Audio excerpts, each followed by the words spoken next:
I'm Kelly Calkins, and I'm the owner of Restoring Hope Nutrition.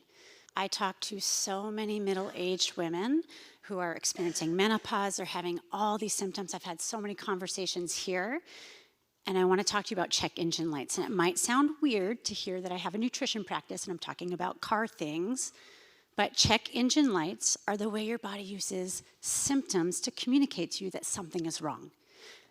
Most of us have vehicles. If you've ever had a car that has had a check engine light come on, you know something is wrong.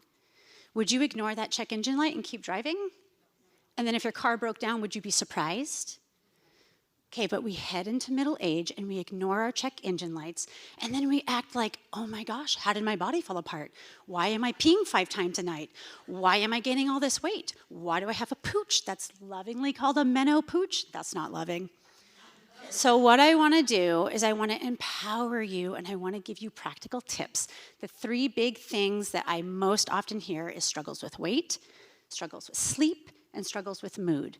So I want to give you things that you can apply today to make a difference. So when it comes to weight, we are told, okay, we're in menopause, you're going to gain weight. Do you know that you don't have to gain weight in menopause?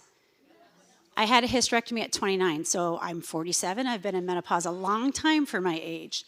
When you are gaining weight in menopause, it's because your hormones are shifting.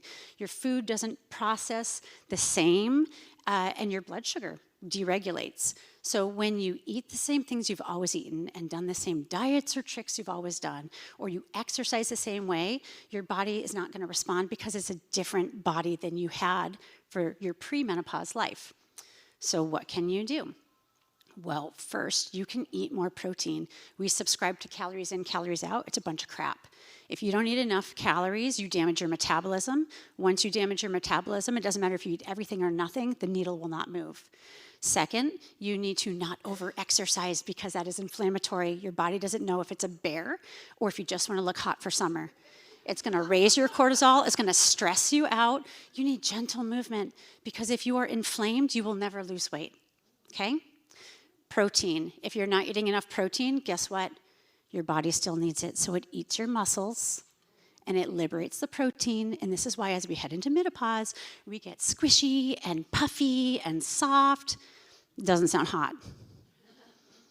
Speaking of hot, you are hot in menopause because of your hormone changes.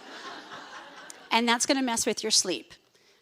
It is not by accident that you're waking up to pee at night or you're falling asleep and a couple hours later you're wide awake and you're like, it must be menopause. It's your blood sugar. Your blood sugar is dropping too low because of the hormone changes in menopause, and it's wrecking your sleep. And here's the kicker. When you don't sleep uninterrupted, it's inflammatory. It messes up your hunger hormone regulation, and you eat upwards of 900 extra calories the following day. So how do you fix your sleep? Stop waking up to pee. How do you do that? Eat protein an hour before you go to bed.